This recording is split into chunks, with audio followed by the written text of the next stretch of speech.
So Beth, Yes. tell me about the Lexington market. What is going on in Oh Lexington? my God, the Lexington market is terrible.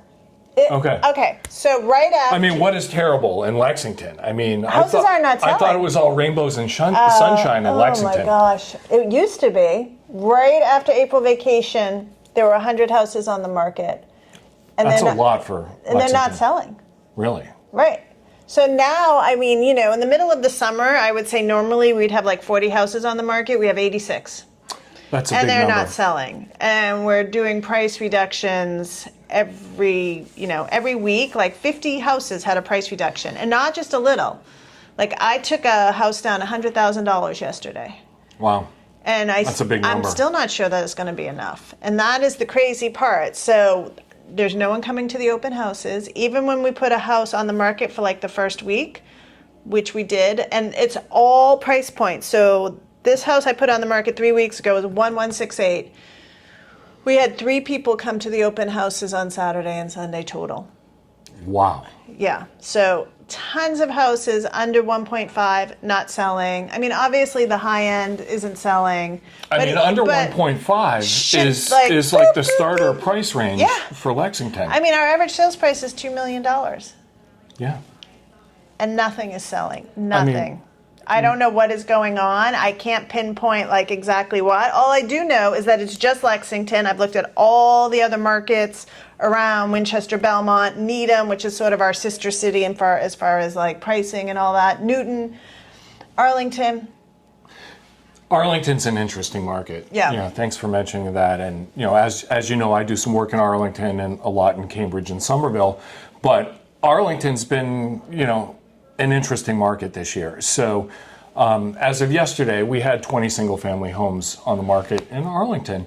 Not a lot at all.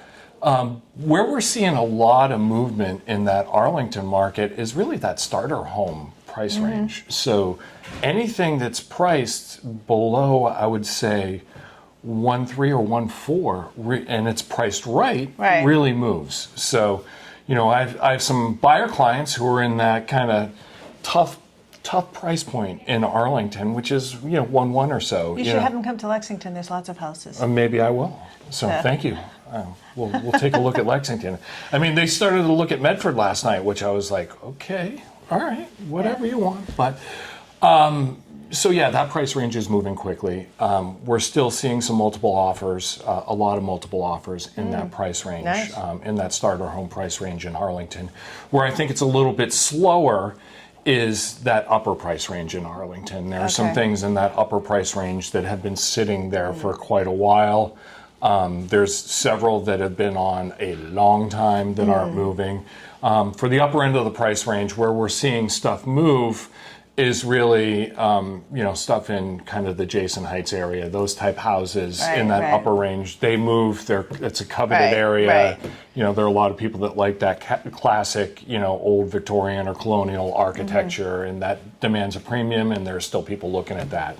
But what we're seeing is moving a little bit slower is that brand new construction that's at that upper end of the market. That is sitting a lot longer. And, I've been trying to figure out the reason why that stuff is sitting around. And, there's a couple of different reasons in my view. And you can tell me your thoughts. I mean, certainly the business market in Massachusetts is a little different than it has been in the past few years. We've seen a decrease in a lot of those high earning jobs. They've left the state. They've gone to other states that may or may not have a more business friendly environment. So those were a lot of the people who were purchasing those properties on the upper end of the market. We've seen a decrease in the H-1B visa holders who were driving some of that market as well. So that stuff is sitting a little bit longer, and and I think builders are sometimes a little unrealistic, right? Like they start at a very high price with the understanding that they just want, I mean, this is all business for them. Like there's no emotion to this. So they start at a high price. And sometimes they're just not willing to knock it down enough to get to the price point where it's going to sell no matter what. They want to hold it on the market for 6 months, 8 months, and to what end? Because at the end of the day, they're going to bring that price down. This is where we bring out that graph that's called the history of an overpriced home. Right? And we watch the price start out here and go down here over time. Right. So, I mean, that just speaks to, you know, if you're a seller out there, make sure you're working with a listing agent that knows the local market and knows it in and out, because you really want to nail that listing price to get your property to move. There's a sweet spot where, you know, you're not leaving money on the table, but you're also getting that property sold. 100%. And it's, you know, your local agent who's embedded in the market, like Beth and I are going to help you hit that sweet spot. Yeah. So. Yeah. And some of the builders just don't want to hear about it. I mean, I have a house that's on a double yellow line street, and he has it on for 3.25. And in a million years, it's not going to sell. Like, I'm like 2.9, and we can talk. And he's like, do you know how much I paid for the land? And I'm like, you know, that's on you, buddy. If you made a mistake, that's fine. But this house is never going to sell. Yeah. Never going to sell. I mean, he brought the house down $20,000 like 2 weeks ago. He's like, do you think it'll help? I'm like, well, it's not going to hurt, but that doesn't move the needle at all. I know. Maybe your seller should offer a rate buy down or something like that. Never going to happen. Can we do that? Never going to happen. Nope, we're just going to sit on it for months and months and then slowly whittle our way down to the right price. Well, that'll get painful, especially if it's staged. Yeah. Oh, yeah. Oh, it's staged. It looks beautiful. So, Wow. but never going to sell. That's unfortunate. Yeah. So, and you know, I've got a couple coming on over the next few months in that upper price range in Somerville and Arlington, and you know, I haven't had to talk with the Arlington folks yet, but certainly the Somerville listing, I had to talk with them on where the market is.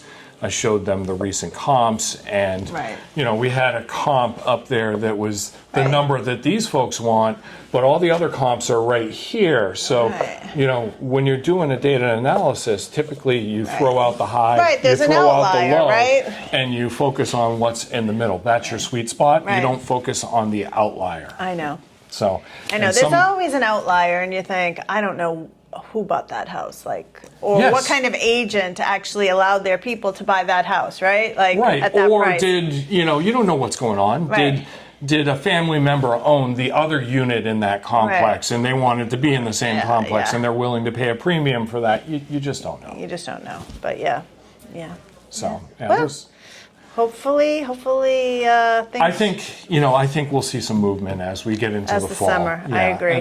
We're kind of stuck in that like summer doldrum, you know. Already, I know. Already, we didn't have a spring, or like we had a really short spring, and now we're getting the summer where everybody's on vacation and It's people are unfortunate. wearing flip-flops, and so hopefully the fall market will pick up. I don't know if we're going to get a lot of rate help out there. It doesn't seem like it. It does not seem like it. So but you never know.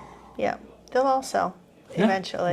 All houses sell. Everything sells, right? Certainly, there's a lot of opportunity in this market. Yes, if you're a buyer in Lexington, like, you come and name your price. You know what? If you're a seller, there's opportunity too. There's opportunity to price your property at a price where you're going to get a buyer and the property is going to move, where all your other competition out there is overpricing it and it's sitting. So you want to be the house that sells. Exactly. So, agreed. So, we'll see. That was good.